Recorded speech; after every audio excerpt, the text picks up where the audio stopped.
यूं ही नहीं मैं बन जाता हूं। कुदरत के कोने कोने से खूबियां खोज लाता हूं। गुणवत्ता की गहराइयों का गोताखोर हूं मैं। यूं ही नहीं मैं रजनीगंधा बन जाता हूं।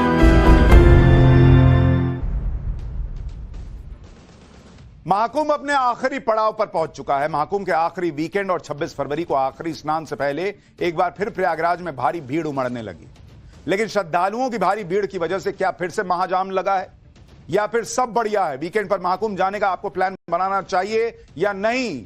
आपको पाठशाला में आज ग्राउंड रिपोर्ट दिखाऊंगा जो तस्वीर क्लियर कर देगी, क्योंकि सबको लग रहा है कि महाशिवरात्रि तक महाकुंभ में स्नान एक बार तो कर ही लिया जाए।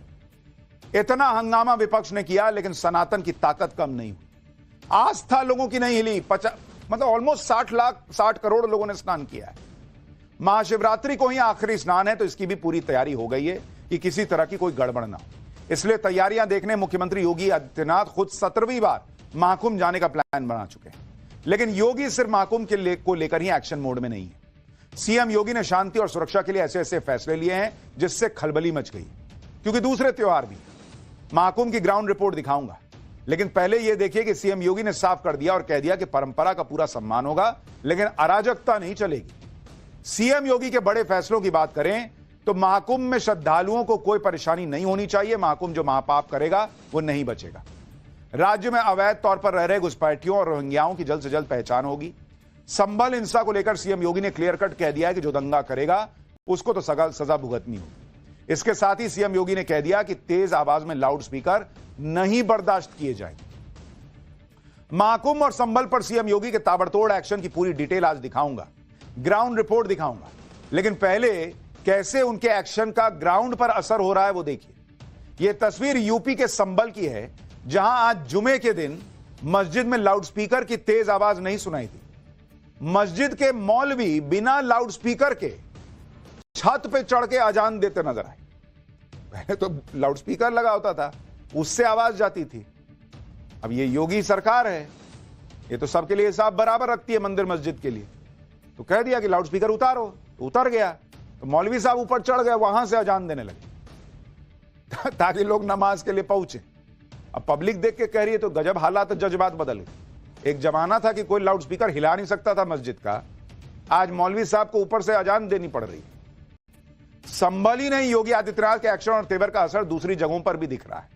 यह मेरठ की तस्वीर है। मेरठ में मुस्लिम समाज के लोग खुद ही मस्जिद को हटाते दिखाई दिए। यह मस्जिद 168 साल पुरानी है, जो मेरठ में बन रहे रैपिड रेल कॉरिडोर के बीच आ रही थी।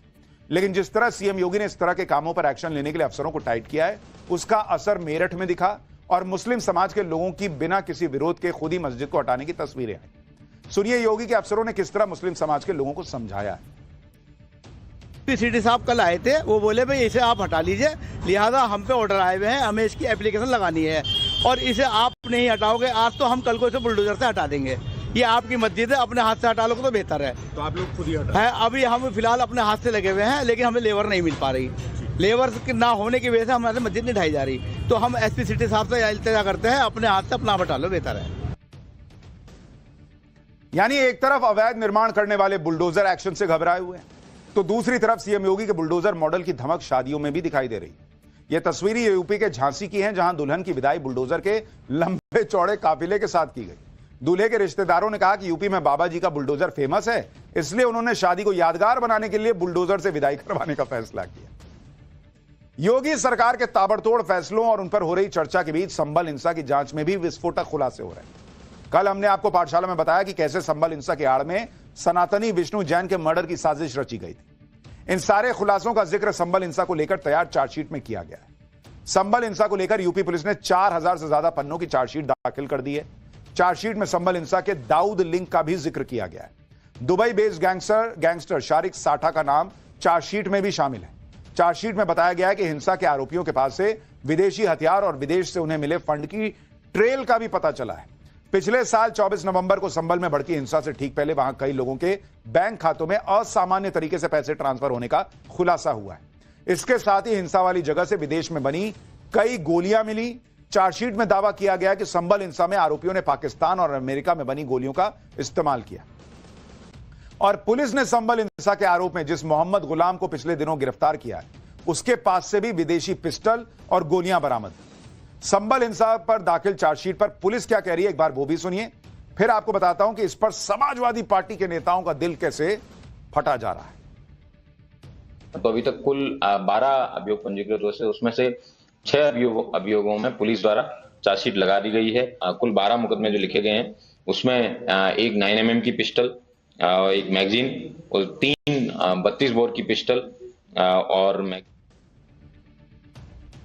संभल हिंसा की जांच में लगातार खुलासे हो रहे हैं कि किस तरह मस्जिद के सर्वे के विरोध में साजिश के तहत हिंसा भड़काई गई। सीएम योगी दंगाइयों का हिसाब करने में जुटे हैं, लेकिन हर बात पर योगी मोदी का विरोध करने वाली समाजवादी पार्टी को यह एक्शन अत्याचार दिख रहा है। अखिलेश यादव के चचा शिवपाल यादव ने कह दिया कि उनकी सरकार बनने पर इस अत्याचार का हिसाब होगा। हिसाब होगा भाई, अपराधियों पे कार्रवाई हो रही है तो उसका हिसाब लेगी अगर समाजवादी पार्टी की सरकार बनी। सुनिए शिवपाल यादव को लेकर आरोपियों के खिलाफ जो चार्जशीट दाखिल करना शुरू कर दिया गया है बड़े पैमाने पर। जिन लोगों ने शिकायत की थी वहां पर रिले नहीं, उनके खिलाफ भी चार्जशीट दाखिल हुई है। देखिए, संभल के मामले में जब समाजवादी पार्टी की सरकार हम लोग बनाएंगे तब अत्याचार की एक पटकथा लिखी जाएगी, तो उसमें संभल फिर सबसे ऊपर होगा। संभल में तो योगी आदित्यनाथ ने मामला टाइट कर दिया है, लेकिन उनके सामने एक चैलेंज महाकुंभ का भी है। महाकुंभ के अब सिर्फ 5 दिन बचे। अब तक करीब 59 करोड़ लोग महाकुंभ पहुंचकर संगम में आस्था की डुबकी लगा चुके हैं। कल और परसों तो वीकेंड है, सैटरडे संडे। 26 फरवरी को महाशिवरात्रि का पवित्र स्नान है और आखिरी दिन है। ऐसे में फिर से महाकुंभ में श्रद्धालुओं की भारी भीड़ जुटने लगी है, जिसकी वजह से प्रयागराज आने वाले कई रास्तों पर लंबा ट्रैफिक जाम लग चुका है। मध्य प्रदेश के रीवा से आने वाले रास्ते पर तो शाम के वक्त करीब 4 किलोमीटर का लंबा जाम लग गया था। ग्राउंड जीरो से हमारे सहयोगी की एक रिपोर्ट देखिए, आपको पता चल जाएगा वहां के हालात अभी कैसे हैं। इस वक्त मेरी मौजूदगी रीवा और प्रयागराज रोड पे है। ये पूरा रास्ता जो है ये अरहल घाट को कनेक्ट करता है और आप देखिए अरहल घाट जो है यहाँ से लगभग 1 से 2 किलोमीटर की दूरी पे है। ये मध्य प्रदेश के रीवा से ये रास्ता आता है और आप देखेंगे तो ये पूरा रास्ता पूरे तरीके से जाम में पड़ा हुआ है। पूरा रोड जो है वो आपको यहाँ पर एक तरीके से ब्लॉक नजर आएगा। बसेज आपको खड़ी नजर आएंगी, बीच में गाड़ियां हैं, एम्बुलेंस भी देखिए यहाँ पर। देखिए, अच्छी बात यह है कि सनातन को लेकर लोगों का विश्वास बना हुआ है। मुसीबत है, तकलीफ है, थोड़ी पैदल चलना पड़ रहा है, लेकिन बहुत सनातनी हिल नहीं रहा है, लोग पहुंच रहे हैं। ये पिछले 10 साल में नरेंद्र मोदी ने करके दिखाया कि लोगों की आस्था इतनी प्रबल हुई है। नहीं तो कई लोग कहते हैं मंदिर जाके क्या ये। आज भी महाकुंभ में त्रिवेणी पर आस्था की डुबकी लगाने के लिए लोगों की भारी भीड़ उमड़ गई। संगम की तरफ आने वाले और संगम से वापस लौटने वाले सभी रास्ते श्रद्धालुओं से खचाखच भरे नजर आए। जहां तक नजर गई वहां तक लोगों की भीड़ ही भीड़ थी।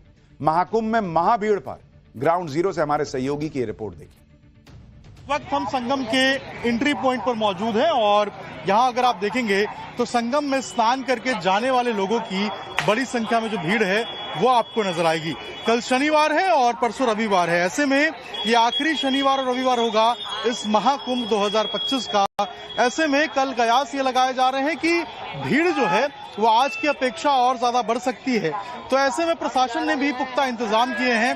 अलग अलग जो डाइवर्जन्स और डायरेक्शंस बनाए गए हैं आने जाने वालों के लिए, जाने वालों के लिए, और इसके साथ ही प्रशासन की तरफ से ये कहा गया है कि जो धीरे धीरे करके भक्त जो है वो आगे की तरफ बढ़े, जमावड़ा ना लगाए और एक एक करके आगे बढ़े, इसकी जो व्यवस्था है वो सुनिश्चित की जाए। बहुत हजारों लाखों की भीड़ है, लंबा लंबा चलना पड़ रहा है, लेकिन उत्साह में कोई कमी नहीं है। महाकुंभ में इस वीकेंड पर भी भीड़ को मैनेज करना बड़ा चैलेंज लेकिन होगा। वैसे तो सीएम योगी खुद प्रयागराज फिर से जा रहे हैं, हर तरह से मॉनिटर कर रहे हैं चीजों को, लेकिन महाकुंभ को लेकर विवादों की भी कमी नहीं है। एक विवाद प्रयागराज में गंगा के पानी की शुद्धता को लेकर बना हुआ है, जिसमें सेंट्रल पोल्यूशन कंट्रोल बोर्ड की रिपोर्ट से विवाद उठा। हालांकि यूपी पोल्यूशन कंट्रोल बोर्ड की रिपोर्ट बताती है कि पानी सेफ है। इस बीच पूर्व राष्ट्रपति एपीजे अब्दुल कलाम के साथ काम कर चुके मशहूर साइंटिस्ट और पद्मश्री अवार्डी डॉक्टर अजय कुमार सोनकर ने संगम के पानी को पीने के लिए सेफ माने जाने वाले एल्कलाइन वाटर जितना शुद्ध बताया। डॉक्टर अजय सोनकर ने दावा किया है कि प्रयागराज में संगम और अरैल समेत 5 घाटों के गंगा जल की लैब में जांच के बाद उन्होंने ये बात कही है। ये जांच डॉक्टर अजय सोनकर ने अपनी नैनी स्थित लैब में की। डॉक्टर सोनकर का दावा है कि गंगा जल में 1100 किस्म के बैक्टीरियोफेज होते हैं जो पानी को अशुद्ध करने वाले बैक्टीरिया को खाते हैं। इसी वजह से गंगा जल की शुद्धता बनी हुई है। आगे डॉक्टर सोनकर ने कहा कि गंगा का पानी स्नान के लिए भी सेफ है और इसके संपर्क में आने से किसी भी तरह की बीमारी का भी रिस्क नहीं है। डॉक्टर अजय पद्मश्री, उनका दावा है कि महाकुंभ में 57 करोड़ से अधिक श्रद्धालुओं के स्नान के बावजूद गंगा जल की शुद्धता पर कोई असर नहीं पड़ा। यही नहीं, उन्होंने गंगा जल की शुद्धता पर सवाल उठाने वालों को भी लैब में पानी के टेस्ट की चुनौती दे दी है। वो कह रहे हैं चैलेंज दे रहा हूं भाई, आओ मेरे लैब में दिखाओ कि कहां पानी गंदा है। तो भीड़ तो है, लेकिन थोड़ा कष्ट उठा सकते हैं, लंबा चल सकते हैं। इस पर्व को मनाने में आपको कोई नहीं रोक सकता।